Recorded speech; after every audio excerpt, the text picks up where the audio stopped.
My new series of paintings titled In an Earthly Manner was created to reflect the spiritual connection, if you will, that the early pioneers had with our desert. And I really enjoyed creating it, going back and doing the researching. My reference material came from the Joshua Tree National Park archives, and I've just felt a real closeness to this series, and I look forward to presenting it.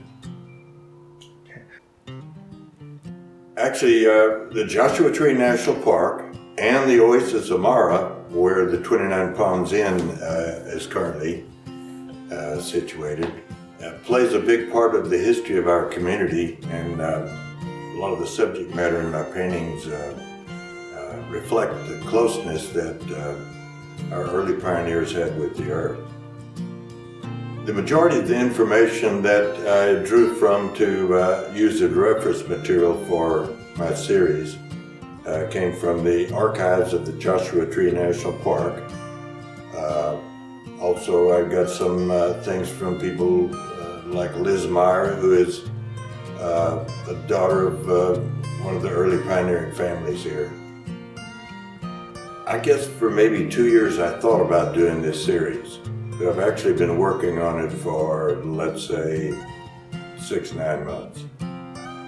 I spent a lot of time going through, I would say probably 150 images, and because of the limited space that I have for the exhibition itself, I was limited to maybe 16, 17 paintings. And so my chore was to choose those 16 or 17 that would adequately represent what I wanted to present. What I hope to accomplish from the standpoint of the viewer of this exhibition is for them to kind of grasp a little bit of the feeling of the closeness that our early pioneers had with the community and with the earth. And you know, myself as a painter, as an artist living here in the high desert, on a daily basis, I have a camaraderie with the desert wildlife. In fact, they're my best neighbors. And the people that lived here, say in the turn of the century through the 20s, 30s, and 40s, I feel a certain closeness, or try to feel the passion that they had to live here and endure it. Hey, they didn't have running water, no electricity. These were tough people. Actually, I have 3 paintings of Chemehuevi Indians who probably came to this area right about the turn of the century and back in the teens. The significance of the different of the characters, if you will, play, and particularly the Chemehuevi Indians, is they settled around the Oasis of Mara. Some of the earlier settlers, that's where they congregated because there was water. Painting behind me depicts, of course, Bill Keys. Bill Keys is probably the biggest character associated with our desert history, and also with the Joshua Tree National Park. Keys Ranch is located in what is now Joshua Tree National Park. Bill Keys was quite a character, and he and his family are a perfect example of the ideal settlers and the hardships they went through to make a successful homestead.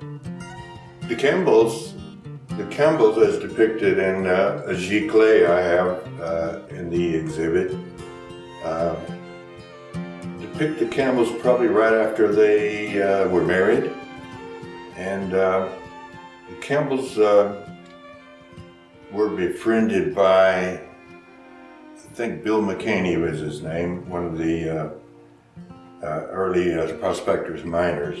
And Bill McCaney showed the Campbells, actually introduced them to some of the local Indians, some of the trails, where eventually they found pottery pieces and things like that.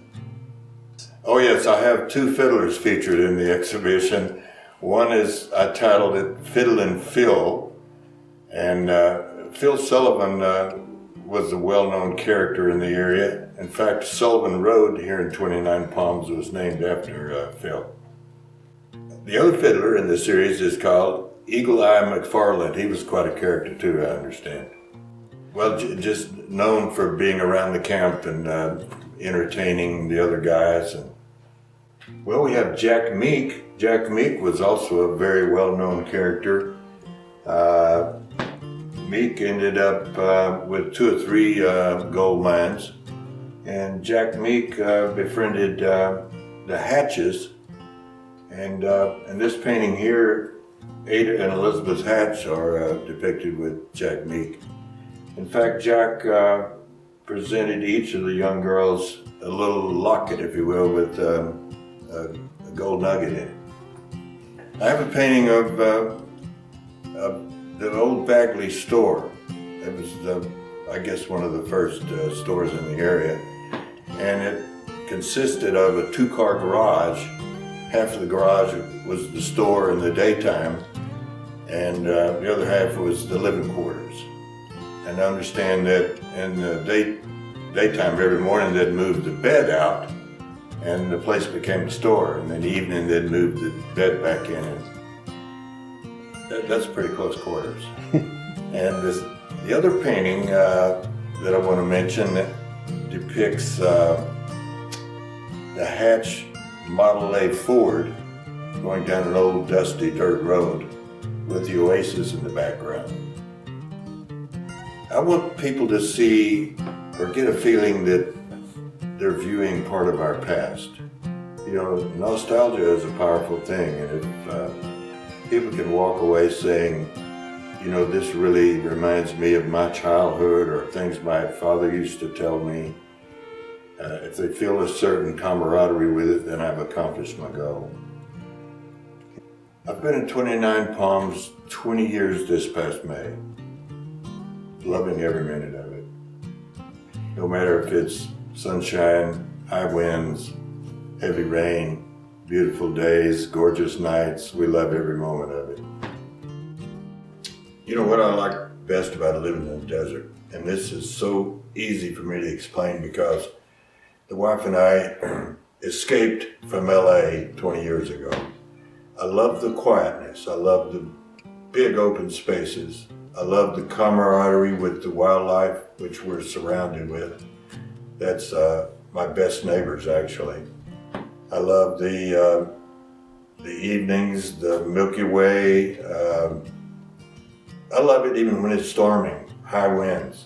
Just, we're willing to take everything the desert has to offer. To us, it lifts our spirits, it touches our soul.